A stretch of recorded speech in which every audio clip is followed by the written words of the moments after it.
Bonjour à tous, aujourd'hui je suis avec Marion Joffre, Group Product Marketing Manager sur les nouveaux business circulaires et le Digital In-Store. Et on va faire un petit focus sur la carrière. Marion, comment tu vas? Salut Carlotta, ça va très bien, merci. Comme je disais en intro, tu es Group Product Marketing Manager aujourd'hui. Quels sont tes principaux enjeux en tant que Group Product Marketing Manager? Oui, alors Group Product Marketing Manager, c'est notre nom en interne pour définir un responsable d'équipe, un leader de PMM. Et donc forcément, ce qui est aujourd'hui essentiel, c'est de passer du temps à gérer l'équipe, à finalement s'assurer que les uns et les autres travaillent sur des sujets où ils ont un fort impact et qui vont apporter vraiment quelque chose de significatif pour le produit, et d'éviter parfois qu'on s'éparpille, tu vois, dans des tâches qui sont peut-être un peu chronophages et qui sont peut-être un petit peu moins prioritaires. Aujourd'hui, est-ce que tu peux nous rappeler, vous êtes combien dans votre équipe aujourd'hui et même au global chez Decathlon? On est une grosse équipe Product Marketing. Est-ce que tu peux nous remettre le contexte là-dessus? Bien sûr. Alors, je crois que j'ai plus les derniers chiffres parce que ça évolue en permanence. Je crois qu'on est 22 aujourd'hui, mais il y a des recrutements en cours, donc ça va continuer d'évoluer au global de Decathlon Digital. Moi, sur mon périmètre, on est aujourd'hui, j'ai une équipe de 6 PMM. Donc, du coup, j'en ai 4 qui sont des profils qui ont été recrutés en externe, donc qui ont une expertise déjà product marketing et qui viennent apporter vraiment le métier en tant que tel et l'expertise autour de ça. Et j'ai 2 personnes qui ont pivoté en interne, qui étaient déjà des gens qui sont décathloniens depuis longtemps, depuis plusieurs années, et qui naturellement se sont retrouvés dans le métier en se disant en fait c'est ça que j'ai envie de faire, et qui ont fait ce cheminement pour nous rejoindre aussi en tant que PMM. Donc un mélange entre de l'interne, de l'externe, et ce qui permet en fait d'avoir une bonne collaboration et des bons binômes, j'imagine. Oui, tout à fait. Et je trouve que c'est très intéressant à travailler d'ailleurs parce que, déjà, des product marketing managers, il n'y en a pas à foison sur le marché. Donc, quand on recrute, c'est compliqué de trouver des gens qui sont expérimentés dans le domaine, alors que c'est quand même un métier qui est relativement récent, encore un petit peu. Et donc, c'est, je pense, assez nécessaire de chercher aussi d'autres pistes. Et des profils internes, l'avantage, c'est qu'ils connaissent très bien l'organisation. Ils ont souvent eu des parcours qu'on appelle nous zigzag, où ils ont peut-être même travaillé en magasin, puis évolué sur des services, rejoint les équipes digitales. Donc ils connaissent très bien le terrain, ils connaissent très bien l'entreprise, et ils ont beaucoup de réseaux.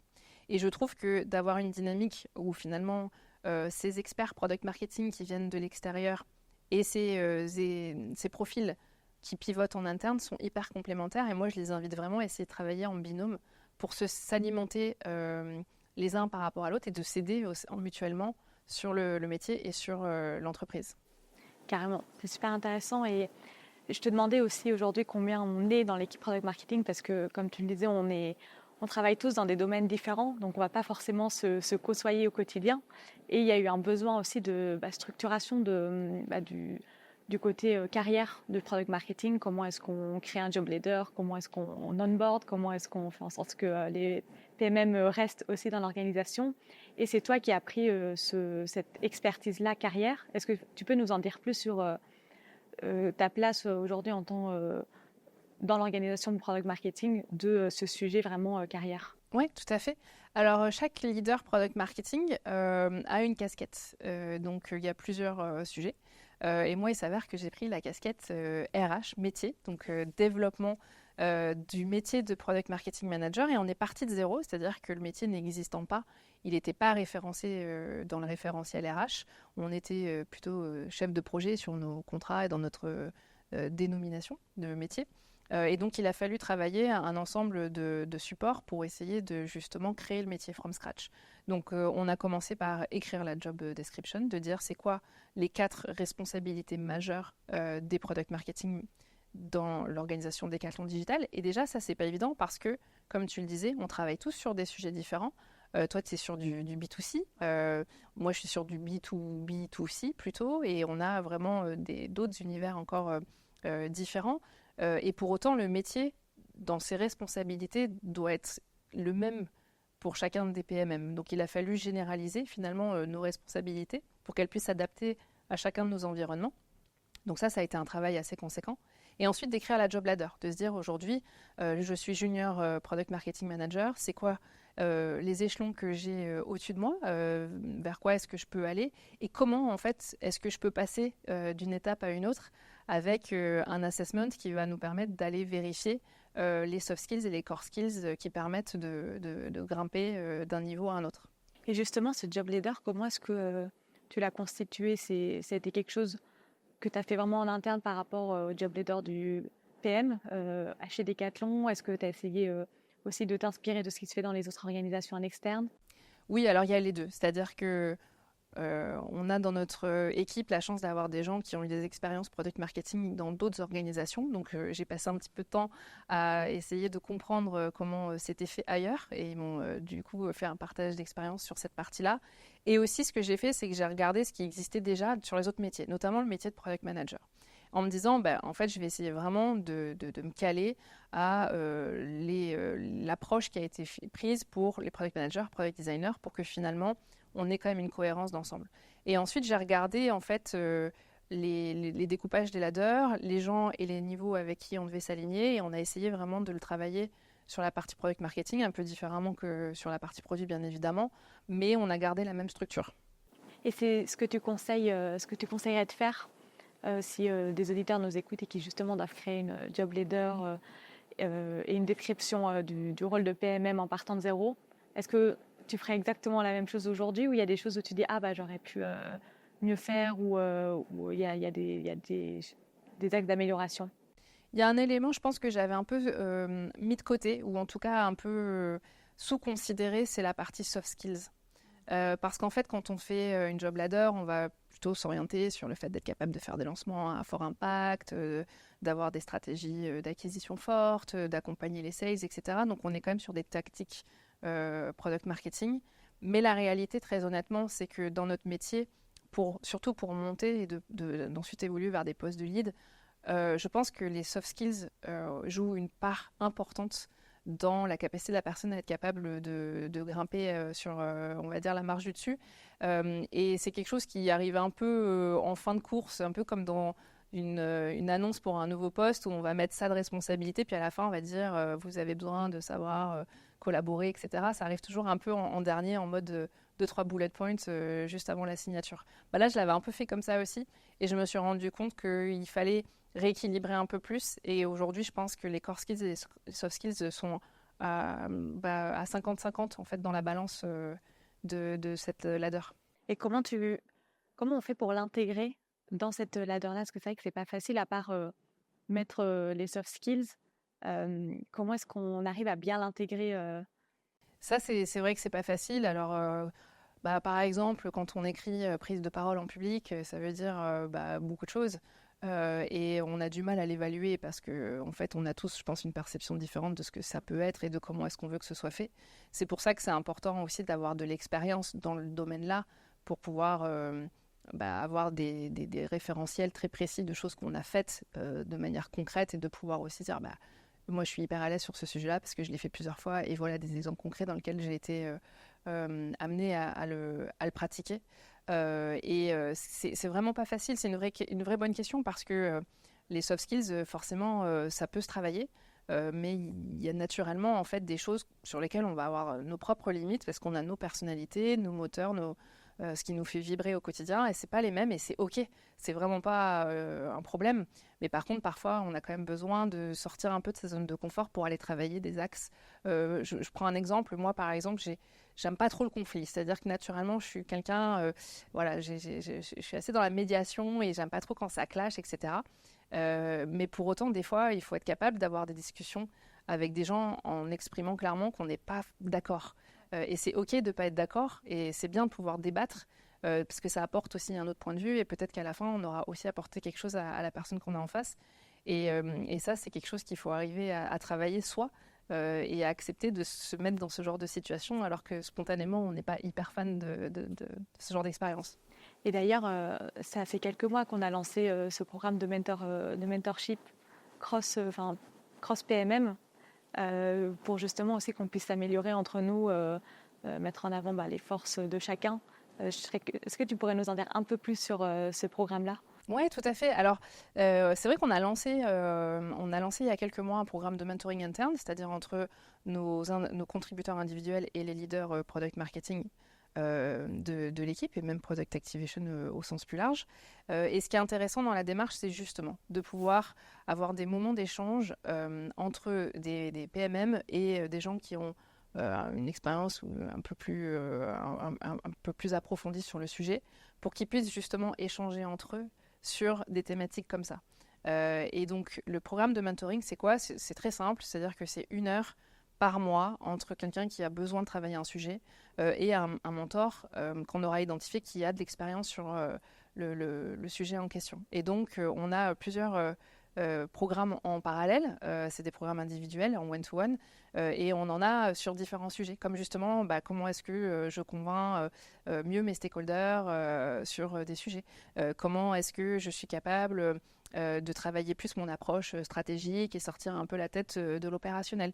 Comment est-ce que je peux me développer moi dans ma carrière et comment est-ce que je peux aller vers des postes de manager où on va travailler plutôt l'accompagnement d'une équipe. Enfin voilà, c'est des exemples. Mais en tout cas, c'était vraiment l'idée de créer au-delà de la hiérarchie et de l'animation du quotidien et de l'animation opérationnelle, de créer des petites bulles de moments d'échange un peu privilégiés en one-to-one sur des sujets en fait qui vont pas sortir de ces deux personnes-là, c'est-à-dire que nous, on va pas savoir ce qui est dit dans le mentoring et le mentor ne fera pas de débrief au leader du PMM pour justement qu'il n'y ait pas d'interférence par rapport à l'évaluation et par rapport au rôle de manager versus le rôle de mentor. Et est-ce que tu peux nous en dire plus du coup sur le job leader que tu as travaillé, que vous avez travaillé avec les leaders? Concrètement, en quoi ça consiste? Il y a 2 tracks, il me semble. Oui, tout à fait. Donc il y a un track contributeur individuel. Donc en fait, on a plusieurs niveaux chez Decathlon. On commence au niveau associate PMM, qui est donc plutôt un profil junior, qui travaille en collaboration avec un digital product marketing manager, qui est le niveau, on va dire, PMM standard, voilà, qui est celui qui est le plus travaillé. Et ensuite, on a encore 2 niveaux au-dessus sur le contributeur individuel qui est senior, product marketing manager, donc des gens qui ont déjà plusieurs années d'expertise et qui sont autonomes et qui sont capables de tracter plus de sujets. Et ensuite, au-dessus de senior, on a lead product marketing, qui est un senior PMM qui finalement va être capable de prendre des périmètres plus larges ou de travailler sur des thématiques à très fort impact business, sur lesquelles il y a des attentes très fortes, où il faut qu'il y ait quelqu'un quand même d'un peu costaud qui soit capable de gérer la cadence et gérer la pression. Donc ça, c'est pour les contributeurs individuels. Sur le track management, il y a deux niveaux, c'est-à-dire qu'il y a groupe product marketing, comme moi, un chef d'équipe, responsable d'équipe d'un périmètre, et ensuite il y a directeur product marketing manager, qui est une ladder qu'on est en train d'écrire, mais aujourd'hui on n'a pas de directeur product marketing, parce que l'équipe ne nécessite pas encore aujourd'hui d'avoir un niveau en plus de hiérarchie par rapport à ça, mais c'est important d'écrire quand même les ladders en se projetant dans la durée, même si le besoin n'existe pas aujourd'hui, de le travailler pour que le jour où il y aura un besoin, on soit déjà très au clair sur qu'est-ce que ce niveau en plus va apporter par rapport à l'existant et comment est-ce qu'on différencie les deux. Et est-ce que, typiquement pour devenir Group Product Marketing Manager, il faut passer tous les leaders de l'individuel, être senior, lead et ensuite Group Product Marketing Manager, ou il y a des passerelles qui peuvent se faire? Est-ce que ça, vous l'avez réfléchi ou pas encore? Alors, je pense que le piège de l'exercice, c'est de tomber sur quelque chose de trop standardisé, avec une méthode trop carrée, avec des process et tout ça. Nous, c'est plutôt quand même quelque chose qu'on va étudier au cas par cas. Et il n'y a pas de vérité vraie sur comment est-ce qu'on arrive sur chacun des niveaux. Peut-être que parfois, on va sauter une étape. Peut-être que parfois, un contributeur individuel va vouloir passer dans un rôle de manager et qu'il ait été lead ou pas avant. Je ne suis pas sûre que c'est ça qui va faire qu'il va pouvoir faire ce switch. Par contre, c'est plutôt de travailler ses compétences, son projet, et de voir en fait en quoi, enfin voilà, qu'est-ce qui l'anime derrière cette volonté d'évoluer, et de voir si on pense qu'il est prêt à pouvoir le faire. Et s'il n'est pas encore prêt, de travailler tout simplement avec lui un plan de développement en se donnant peut-être 1 an, en se disant ok, voilà, il faut qu'on travaille tel et tel aspect et on va travailler ensemble cette année. Donc il y a des formations, il y a du coaching, il y a du mentoring pour pouvoir préparer aussi et amener les gens à évoluer sur les niveaux qu'ils souhaitent atteindre. Et justement, je trouve que c'est un super sujet de transition par rapport au sujet de la rétention des talents des PMM au sein de l'équipe. Est-ce qu'il y a aussi cette réflexion-là que vous avez sur comment retenir les talents, comment faire en sorte qu'on arrive à se projeter en tant que PMM, peu importe le niveau de seniorité qu'on a? Oui, c'est un vrai sujet. Je pense que c'est le cas dans beaucoup de secteurs, hein, d'ailleurs.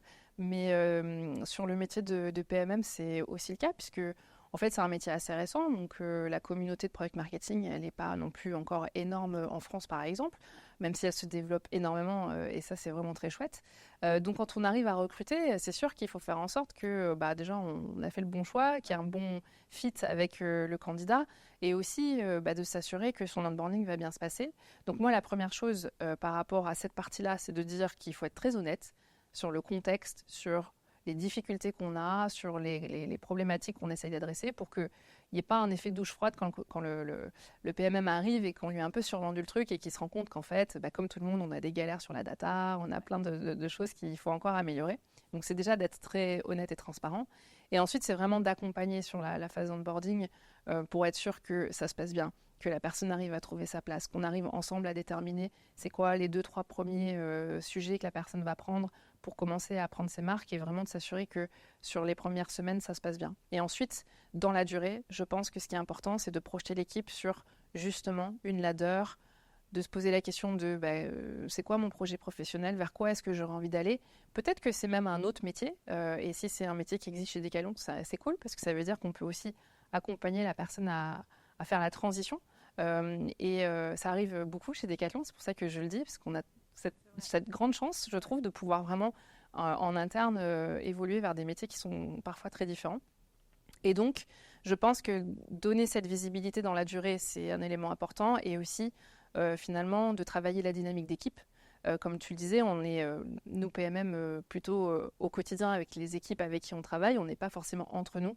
Et donc d'avoir des moments où on se regroupe, on peut échanger, où on peut décompresser, où on peut finalement se rendre compte que les galères qu'on a dans notre périmètre, le copain à côté, il a exactement les mêmes galères.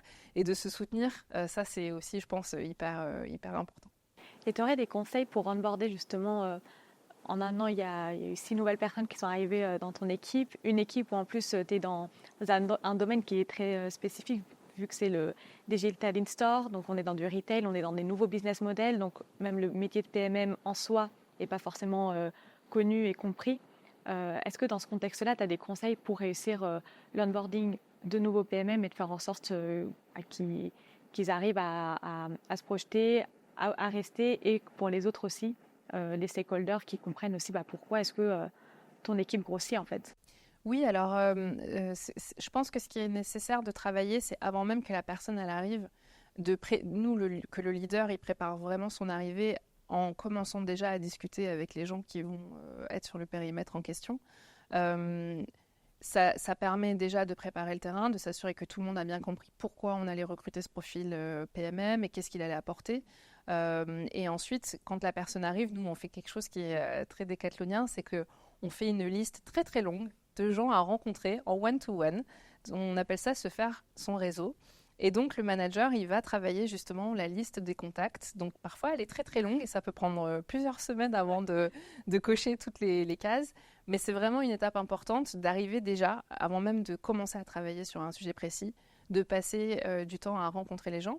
Il y a aussi quelque chose qu'on fait qui est de faire un stage magasin, donc d'aller une semaine mettre le gilet sur le terrain, aller voir comment ça se passe avec les clients. C'est le cas pour tout le monde, mais sur le périmètre Digital In-Store comme sur la partie circularité, c'est encore plus important pour nous de le faire. Et aussi, je dirais, de ne pas lâcher trop le PMM dans la nature une fois que ça s'est fait et de continuer à vérifier que les quelques sujets principaux que la personne va prendre sont vraiment ceux qui sont attendus par l'équipe produit. Tu as recruté t'as recruté des PMM, j'imagine que tu as fait énormément aussi d'entretiens pour recruter. Est-ce que, fort de ce retour, de toutes ces expériences-là, tu reconnais des patterns de seniorité pour évaluer quel est le niveau de seniorité du PMM au-delà de dans mon ancienne boîte, j'étais senior ou j'étais PMM. Comment est-ce que tu arrives à définir le niveau de de connaissance du PMM sur ce que c'est que le product marketing et sur ses soft skills, ses hard skills. Oui, alors c'est vrai que c'est pas évident, surtout quand on voit un CV, quand on rencontre quelqu'un pendant 30 minutes qui est quand même dans une démarche voilà, de vouloir plaire, d'arriver vraiment à lire entre les lignes et à comprendre en fait ce que la personne a fait jusqu'à présent et son niveau de seniorité. Moi, il y a quelque chose qui m'a assez marqué et je le vois dans mes entretiens, la façon dont je pose les questions maintenant. Je pense que la seniorité, elle vient de l'adversité. Et en fait, quand on a connu des situations compliquées, quand en tant que PMM, on a dû pivoter totalement sur un projet qu'on travaillait depuis des mois et en fait, pour une raison ou pour une autre, on arrête, on fait les choses différemment, ou alors il y a le CEO qui s'est réveillé, qui a décidé qu'il allait faire un nouveau truc et qu'il fallait tout arrêter parce qu'on part sur quelque chose de nouveau.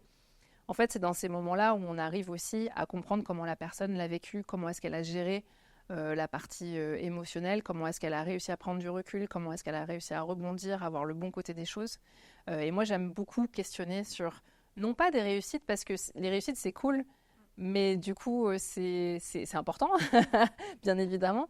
Mais je pense vraiment que notre expérience, elle se forge aussi beaucoup sur des situations qui ne se sont pas passées comme on l'avait imaginé au départ. Et je pense que la seniorité, elle se construit aussi grâce à ça. Et il y a des questions en particulier du coup que tu poses? Ah oui, alors moi je demande, racontez-moi votre meilleur lancement, le plus beau lancement que vous ayez fait, voilà, qu'est-ce qui s'est bien passé, etc. Donc ça c'est le côté sympa où voilà, on met un peu des paillettes. Et puis après, c'est la question d'après, c'est et qu'est-ce qui s'est le plus mal passé pourquoi est-ce que vous l'avez, comment est-ce que vous l'avez vécu, comment est-ce que vous avez du coup géré la situation.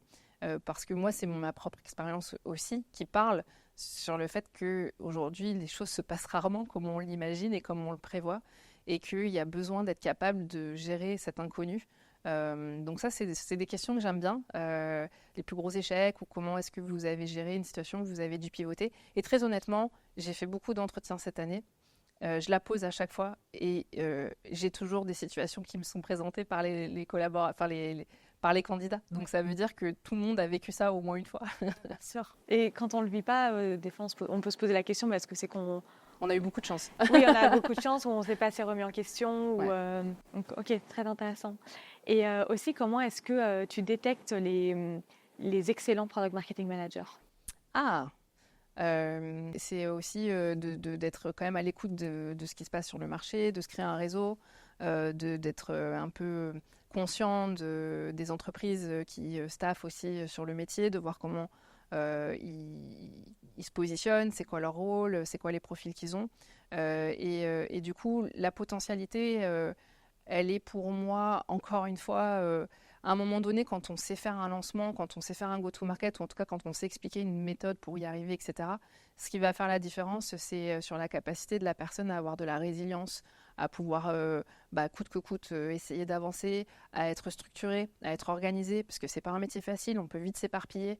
Et donc, moi, quand je perçois une certaine rigueur, une certaine structure chez des candidats, ça m'intéresse. J'ai pas envie de personnes trop rigides dans l'approche, mais si on n'est pas assez carré, je pense que c'est quand même compliqué d'arriver à avancer. Et aussi, ce que j'aime beaucoup, c'est déterminer la potentialité au travers des questions qui sont posées par le candidat et souvent la curiosité naturelle des candidats. Et j'ai passé, moi, des entretiens où on m'a posé presque autant de questions que ce que moi je posais. Et c'est assez déstabilisant, mais j'aime bien ce côté, en fait, parce qu'en tant que PMM, on a besoin de comprendre notre écosystème, on a besoin de comprendre beaucoup de choses. Et donc, quand on est curieux, je pense qu'on a déjà un intérêt naturel qui sert au métier. Et dernière question pour clore ce sujet carrière. Tu parlais du fait qu'aujourd'hui, tu es une équipe de 6 personnes. J'imagine que tu as eu un enjeu de budget et de déjà avoir la validation et les équipes produits d'être OK pour recruter des product marketing managers. Comment est-ce que tu fais, comment est-ce que tu as fait pour convaincre tes stakeholders à recruter des PMM? C'est une bonne question, c'est pas évident d'arriver à convaincre, parce que sur le papier, les gens sont d'accord, mais quand il faut sortir le chéquier là de suite, c'est parfois plus compliqué. Ce qui est quand même bien, c'est d'avoir du sponsorship de quelqu'un d'assez haut placé, que ce soit le leader produit ou le leader marketing si on est dans un setup plutôt plus proche du marketing ou des sales, peu importe, en fonction de la façon dont on veut mettre le product marketing en place, d'avoir en tout cas le sponsorship de la personne qui porte cet univers-là. Et, de tester, de commencer petit. Aussi, ça, c'est important. On va vouloir aller vite parce qu'on voit tout un potentiel de sujets qu'on pourrait être amené à couvrir. Moi, je pense que faire grandir une équipe trop vite, c'est dangereux.